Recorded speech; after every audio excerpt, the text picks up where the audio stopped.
안녕하세요. 아포입니다. 오늘 대통령 신년 기자회견을 보면서 정말 많은 분들께서 답답해하지 않으셨을까 싶어요. 먼저 첫 번째로 제가 정말 불편했던 것은 기자들의 수준이었습니다. 정말 대한민국 기자들의 수준이 이것밖에 안 되는가? 좀 더 예리하고 날카로운 질문을 할 수가 없는가? 대통령이 다 요리조리 피해 나갈 수 있게 질문을 갖다가 하다 보니까 정말 냉철하고 날카로운 질문들이 나오질 않고 있어요. 그러면은 기자들이 아무리 욕심이 많고 정말 대통령한테 듣고 싶은 이야기가 많다 하더라도 대통령이 그렇게 도망쳐 다니면은 예리하게 질문을 딱 한 가지만 짧게 끊어가지고 딱딱딱 그렇게 질문을 하게 되면은 한 기자가 하나씩 예리하게 툭툭툭 던지고 짧게 질문을 하는 방식으로 치고 나가면은 이거는 충분히 커버가 가능한 건데, 이 부분에 대해서 기자들끼리도 서로 간에 커뮤니케이션이 없었고 기자들의 질문 수준도 너무 기대에 못 미쳤다. 그리고 두 번째로는 대통령의 답변 역시도 질문의 본질을 갖다 회피하는 질문들이 너무 많았죠. 자, 어쨌든 이 부분을 갖다 다 이야기하려면 너무 장황해지기 때문에 오늘 방송 부동산에 관련돼서만 이야기하도록 하겠습니다. 부동산만 관련돼서 질문이 하나 나왔고요. 이 질문 자체도 상당히 전 불편한 질문이었어요. 자, 어쨌든 지금 대통령 신년 기자회견에서 이 부분, 부동산에 대해서 질의한 OBS 기자의 질문 내용부터 들어보시도록 하겠습니다. 네, OBS의 배수 기자입니다. 저는 국민들의 관심이 높은 부동산 문제 좀 질문드리겠습니다. 대통령께서는 지난 신년사에서 부동산 투기와의 전쟁에서 반드시 이기겠다고 말씀하셨습니다. 하지만 국민들은 과연 정부가 그런 역량과 의지가 있느냐에 대해서 많이 좀 의구심을 갖고 있는 것 같습니다. 대통령께서 말씀하시는 부동산 안정화의 목표가 지금의 현상 수준을 유지하는 것인지, 아니면 취임 초의 수준으로 가격을 많이 안정화시킬 것인지, 거기에 대한 정책적 목표의 방향 구체적으로 좀 말씀해 주시면 감사하겠고요. 그리고 많은 전문가들과 국민들이 보유세 강화를 부동산 투기의 핵심 정책으로 보고 있는데 정부는 상당히 주저하는 것 같습니다.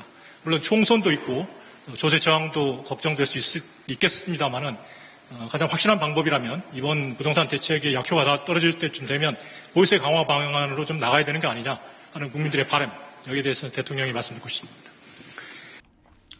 제가 지난 방송부터 지속적으로 여러분들께 말씀드린 게 있습니다. 조세의 정가와 기책 이란 부분을 갖다가 제가 이전 방송에서 했었어요. 이 부분은 제가 바로 상단에 여기군요. 여기 상단에 링크에다가 걸어 드릴 거고요. 궁금하신 분들은 참고 바랍니다. 일단 조세의 정가와 기책에 따라서 실질적으로 보유세가 늘어나게 되면은 이건 세입자들한테 전가될 수밖에 없다. 세입자들은 그만큼 늘어난 세금만큼 이 세입자들이 세금을 갖다가 월세로 납부하게 되는 그런 상황에 복잡한다는 겁니다. 따라서 보유세를 갖다 증세시키면은 우리나라 전세는 급격하게 월세화로 바뀔 것이고, 이 지금 우리나라 월세가 전 세계 OECD 중에서 가장 낮은 수준에 속합니다. 주거비가 가장 낮은 국가 중에 한 나라가 바로 우리나라인데, 바로 전세가 경쟁을 해주고 있기 때문이에요. 전세라는 제도로 인해서 이게 유지가 가능한 건데, 보유세를 증세시키면은 실질적으로 이 전세라는 개념이 사라지게 되면서 월세로 급격하게 변화하게 되는 거고요. 우리나라 월세가 바로 OECD 수준까지 주거비가 올라가게 되는, 폭등하게 되는 그런 양상을 맞이한다는 것을 갖다가 이 기자는 모르고 있어요. 정말 부동산에 대해서 문외한이 이런 부동산에 대한 국민의 열망을 닮아 질문을 한다고 하니 저로서는 정말 답답하고 너무 이렇게 흥분할 수밖에 없게 되는 것이죠. 정말 제가 오히려 말문이 막힙니다. 그러니까 정말 제가 너무 안타까운 거예요. 자, 일단 기자 질문은 이상이고요. 이에 대해서 대통령은 다섯 개의 주된 카테고리로 답변을 하게 됩니다. 이 5번째 중에 첫 번째가 부동산 정책 목표, 가격을 어느 정도까지 낮출 것이냐에 대한 부분이고요. 두 번째가 12.16 부동산 대책의 효과에 대해서 이야기합니다. 세 번째는 전 세계적 유동성 위기란 핑계를 갖다가 또 들고 와요. 이 부분에 대해서는 지난 참여정부하고 똑같아요. 네 번째, 언론을 갖다가 또 부동산 이 부분에 대해서 언론을 갖다가 언급하고요. 더 자세한 이야기는 영상 이후에 또 말씀드리겠습니다. 다섯 번째, 보유세 강화, 거래세 축소 부분에 대해서 이렇게 5개의 카테고리로 나누어서 답변을 하게 되는데, 이 부분 한 대목 한 대목 들어보시고 제가 이에 대한 반론을 말씀드리도록 하겠습니다. 일단 이 부동산 투기를 잡고 부동산 가격을 안정시키겠다라는 정부의 의지는 확고하다는 말씀을 다시 한번 드리겠습니다. 지난번 부동산 대책으로 지금 부동산 시장은 상당히 안정이 되는 것 같습니다. 그냥 단순히 더 이상 가격이 인상되지 않도록 하는 것만 목적이 아니라 일부 지역은 정말 우리 서민들이 이렇게 납득하기 어려울 만큼 그리고 위화감을 느낄 만큼 그런 급격한 그 가격 상승이 있었는데 그런 그 급격한 가격 상승들은 원상 회복되어야 한다고 생각합니다. 그렇게 될 때까지 노력을 기울이겠습니다. 일단 첫 번째로 지금 대통령님께서 이런 말씀을 하세요. 지난 부동산 대책으로 시장이 상당히 안정이 됐다라고 이야기를 하는데 이 부분에 대해서는 지금 평가가 엇갈려요. 어떤 언론사에서는 지금 9억 이하의 시장이 폭등하고 있다. 그리고 15억대 이상 아파트들도 지금 신고가 갱신하는 단지도 있다. 반면 어떤 언론사에서는 8억 이하, 9억 이하의 주택시장, 8억, 7억 이들 시장마저도 실제 가격이 하락하고 있다. 근데 이 주장, 두 가지 모순된 주장에 대해서 제가 정확하게 말씀드릴게요. 우리나라 국토유통부 실거래가 신고 의무기일은 60일의 갭이 있습니다. 그 신고를 하기 전까지는 정부에서도 몰라요.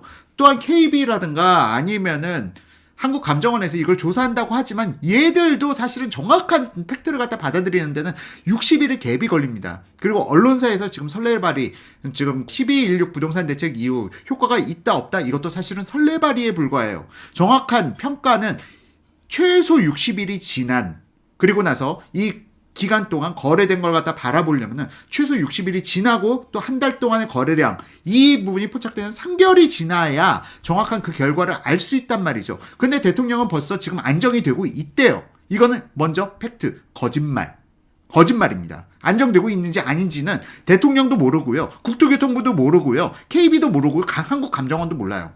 이 부분에 대해서는 지금 벌써 거짓말을 갖다가 시작하고 전제를 갖다가 거짓말로 삼은 겁니다. 그리고 두 번째, 목표가 폭등 이전 수준까지 가격 안정이라고 말씀하셨어요. 폭등 이전 수준의 가격 안정이라고 하면은 사실상 문재인 대통령이 2017년 그러니까 집권 초에 파리 부동산 대책을 발표할 때 박근혜 정부의 폭등을 갖다 막고자 파리 부동산 대책을 갖다가 수립한 거 아닙니까? 자, 그러면은 정권 초까지 안정을 시키겠다는 거지 아니면 박근혜 정부 상승하기 시작한 2014년 수준까지 가격을 하락시키겠다는 건지 이 부분에 대해서 모호하잖아요. 목표가 모호하다. 목표가 모호하게 됐을 경우에는 사실상 이러한 이야기는 의사결정권, 그러니까 기업으로 따지면 의사결정권자들이 가장 싫어하는, 가장 신뢰하지 못하는 보고서에 담기는 문구들이에요. 목표가 수치화되지 못하고 불명확하고 언제, 그러니까 폭등전이 언제야? 목표가 불명확하면 이러한 발언 자체는 신뢰성이 어마어마하게 떨어지게 되는 겁니다. 그렇기 때문에 실질적으로 의사결정의 단계에 있는 사람들이 입장에서는 이러한 답변이 상당히 오히려 불안감을 갖다 조장시키는 이야기인 거죠. 거기다가 일단 이 부분에 대해서는 아까 기자 질문에서 말씀드렸어야 되는데 왜 문재인 정부에서 정책을 낼 때마다 잠깐 일시적으로 2, 3개월 혹은 5, 6개월 이후에는 다시 폭등해서 전고점을 갖다가 넘어서고 더 폭등해 가는지 정책의 실패의 요인은 무엇인지 그 부분을 질문했어야 되는데 그 질문한 기자가 아무도 없었던 거예요. 대한민국 기자 수준이 정말 처참합니다. 이렇게 참담할 줄은 몰랐어요. 아니면 친정부 성향의 기자들만 청와대 출입 기자단으로 받아줘서 그런 건가요? 정말 이거는 납득하기 어려운 상황이라고 저는 생각합니다. 일단 여기까지만 하고요. 바로 두 번째 카테고리인 12.16 부동산 대책에 대한 효과를 갖다가 지금 잠깐 언급해요. 그러면서 앞으로는 어떻게 대응하겠다라는 걸 살짝 비춥니다. 그 내용 한번 들어보시죠. 지난번 부동산 대책으로 모든 대책이 다 갖춰졌다고 생각하지는 않습니다. 지난번은 9억 이상 고가주택이나 다주택에 이제 초점이 주어졌기 때문에 예를 들면 9억 이하 주택 쪽의 가격이 오르는 그런 풍선 효과가 생겨난다거나 또는 부동산 매매 수요가 전세 수요로 바뀌면서 전세값이 또 오른다거나 이런 식의 또 이렇게 정책이 기도하는 그 외의 또 다른 또 효과가 생길 수도 있는 것이기 때문에 그런 부분에 대해서는 예의주시하면서 언제든지 보완 대책을 강구해 나갈 계획입니다. 자, 이 대목에서는 저도 약간 놀랐어요. 문재인 대통령이 그래도 지금 부동산, 11.6 부동산 대책 이후에 지금 어떠한 시황인지 이걸 갖다 인지는 하고 있다. 이건 긍정적으로 생각합니다. 인지는 하고 있는데 제가 사실상 이러한 예측들을 갖다가 지난 팬앤마이크에서 다 했던 내용들이죠. 9억 이하의 시장으로 가격이 상승해 갈 것이다. 그리고 또한 전세가가 상승하는 이유에 대해서도 제가 지난 방송들에서 다 설명을 드렸습니다.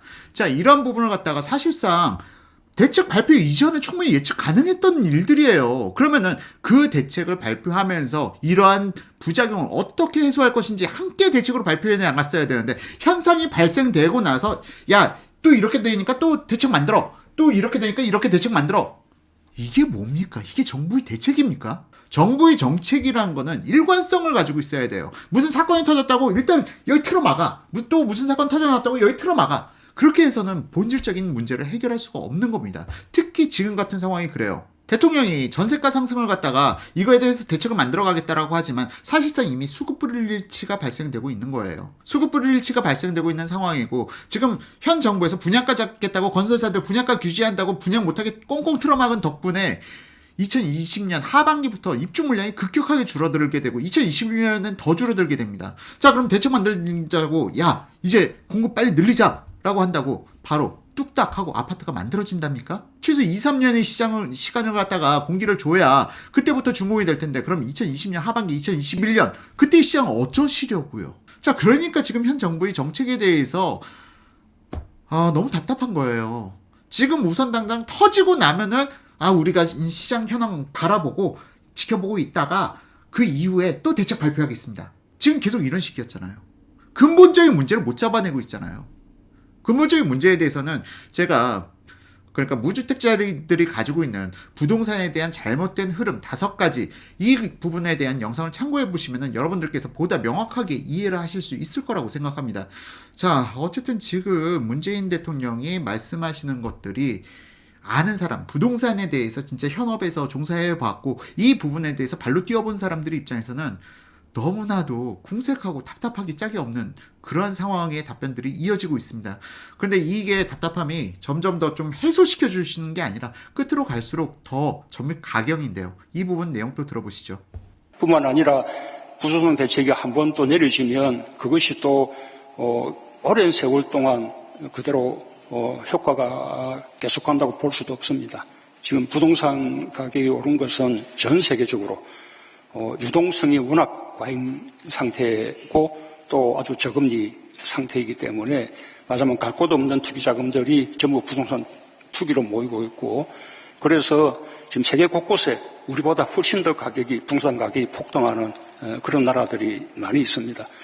우리나라도 똑같은 지금 양상을 보이고 있어서 무슨 대책을 이렇게 내놓으면 상당 기간 동안은 그 효과가 먹히다가도 또 결국에는 다른 우회적인 투기 수단을 또 찾아내고 하는 것이 이제 투기 이 자본의 생리이기 때문에 정부는 지금의 대책이 뭔가 조금 시효를 다했다라고 판단되면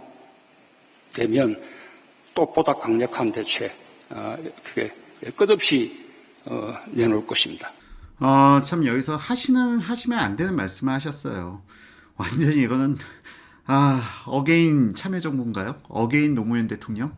이 식의 진보적 성향의 사람들이 계속 주장하던 내용입니다. 세계적인 유동성의 흐름, 세계적인 과잉 유동성 이 부분을 갖다가 언급하셨는데 사실상 이 유동성이란 부분 역시도 분명하게 이 부동산 폭등의 한 축을 갖다가 담당하고 있는 건 사실입니다. 하지만 이게 세계 정세라기보다는 국내 요인에 의한 유동성이 첫 번째인 거예요. 국내 요인이란 건 무엇인지에 대해서는 제가 부동산 폭등의 3요소에서 이미 언급했기 때문에 또다시 언급하지는 않겠습니다. 하지만 너무나도 비겁한 변명을 하고 계신 거예요. 너무나도 비겁한 변명을 하고 계신 거고요. 지금 부동산 상승의 절대적인 요인은 유동성이 아니라 세금 전가라고요. 과도한 양도세가 그러니까 양도세를 갖다 늘려놓은 만큼 그 늘어난 양도세가 매수자한테 전가되고, 종부세 지금 늘린다고 하잖아요. 종부세가 늘어나면 그 늘어난 종부세만큼 이건 세입자한테 귀속이 된다고요. 그러니까 이 늘어난 증세에 대한 부분을 갖다가 지금 핑계를 대고 있는 거예요. 지금 폭등의 사유는 정부가 잘못한 게 아니에요. 세계 유동성의 흐름 때문에 그런 거예요. 그게 아니라고요. 그게 정말 아니라고요. 그러니까 지금 현재 이 부분에 대해서는 아포유의 지난 방송들이 어떻게 부동산의 예측을 갖다가 월 단위로 맞춰나갈 수 있었느냐, 그 부분에 대해서 여러분들이 한번 답을 찾아보십시오. 지난 영상들을 갖다 한번 참고해 보시면은 여러분들께서 제 주장에 대해서 그나마 좀 신뢰를 갖다가 확보하실 수가 있을 겁니다. 지금 무엇이 잘못된 건지, 부동산에 대해서. 이 부분에 대해서는 좀 약간 제가 흥분하게 됐는데요. 다음 문재인 대통령의 발언에서 정말 이들이 해도 너무하다, 갈 때까지 가는구나 라는 생각을 갖다가 갖게 만들었습니다. 자, 다음 영상 또 한번 살펴보시죠. 어쨌든 우리 정부 기간 내에 부동산만큼은 확실히 잡겠다라는 의지를 다시 한번 분명히 보이고, 그 점에 대해서는 언론에서도 조금 협조를 해주시기 바랍니다. 부동산 대책은 물론 정부의 대책이 큰 비중을 차지하겠지만 언론에서도 그 대책이 맞으면 효과를 볼 것이다라고 이렇게 좀 긍정적으로 봐주시면 실제로 효과가 먹힙니다. 그러나 정부가 대책을 발표하자마자 언론에서 안 될 거야 이러면 그 대책이 제대로 먹힐 리가 없는 것이죠. 그래서 언론에서도 부동산 가격을 갖고 서민 주거를 이렇게 좀 더 보호하자라는 점에 대해서는 크게 조금 함께 해주시면 좋겠다는 그런 생각이고요. 자, 이 대목에서는 정말 저도 학을 띄었습니다. 언론이라는 것은 그 언론의 가치 판단 기준에 따라서, 언론이 분석한 언론 기자의 양심에 따라서 기사를 쓰는 거예요. 이 부분의 근본적인 해결책에 대해서 지금 대통령 한 번도 언급하지 않았어요. 수급의 불일치란 부분을 갖다가 이번 인터뷰에서 단 한 번도 언급하지 않았어요. 가장 근본적인 문제점, 우선 당장 뭐 유동성 핑계대고 하면서 수급의 불일치는 한 번도 언급하지 않았다. 자, 그렇다면은 이 근본적인 해결책이 무엇이냐? 왜 현 정부에서는 부동산 대책을 발표할 때마다 일시적으로 먹히는 것 같지만 그 이후에는 다시 폭등해 가느냐?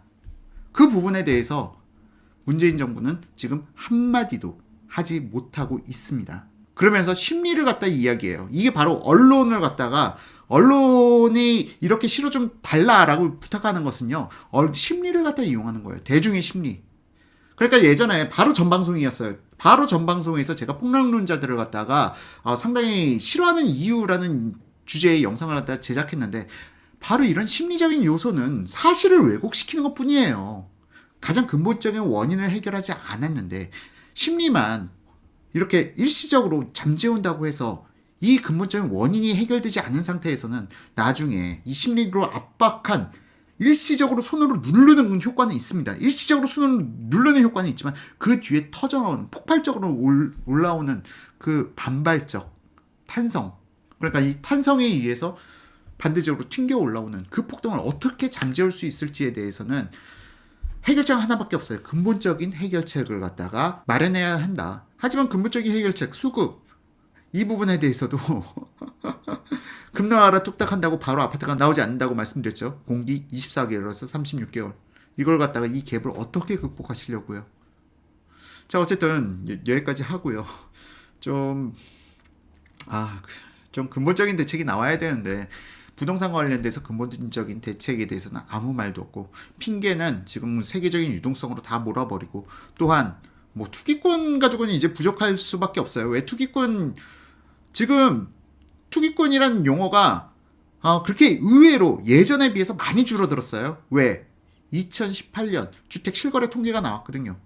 실수요자는 어마어마하게 늘어났고 다주택자들은 감소했고 거래량 자체가요.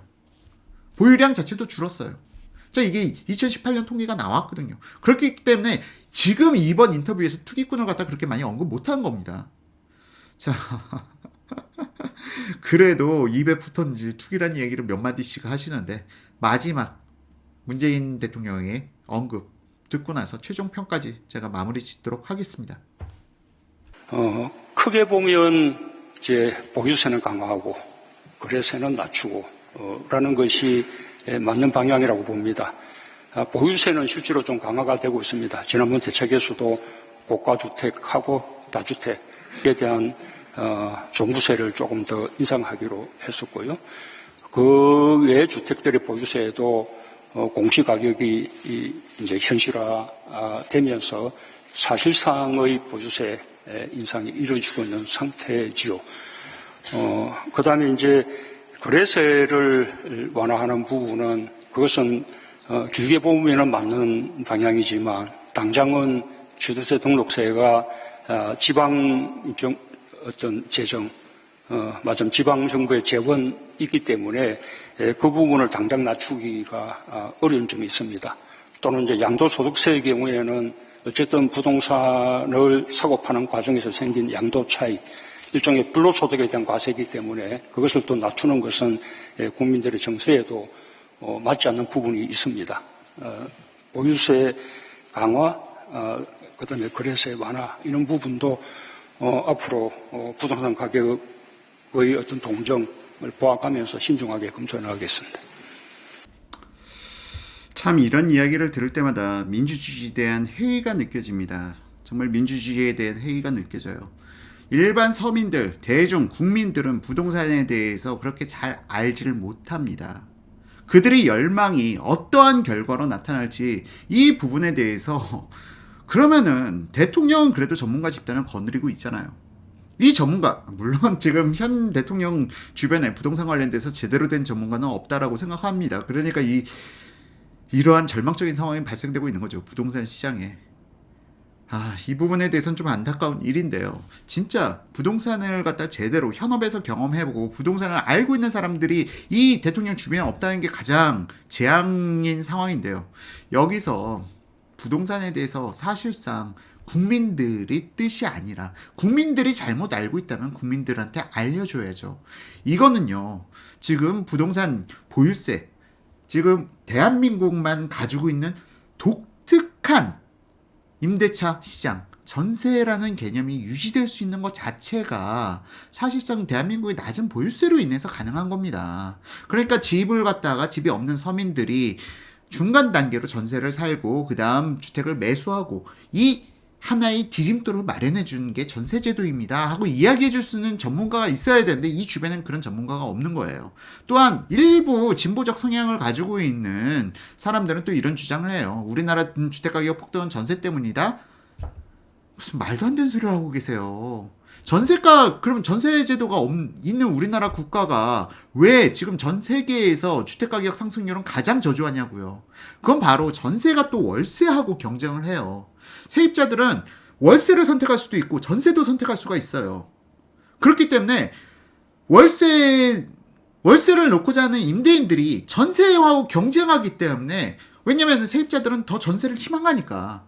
그러니까 월세를 갖다가 무식하게 올려갈 수가 없는 거예요. 자, 그런데 전세제도가 없어졌다?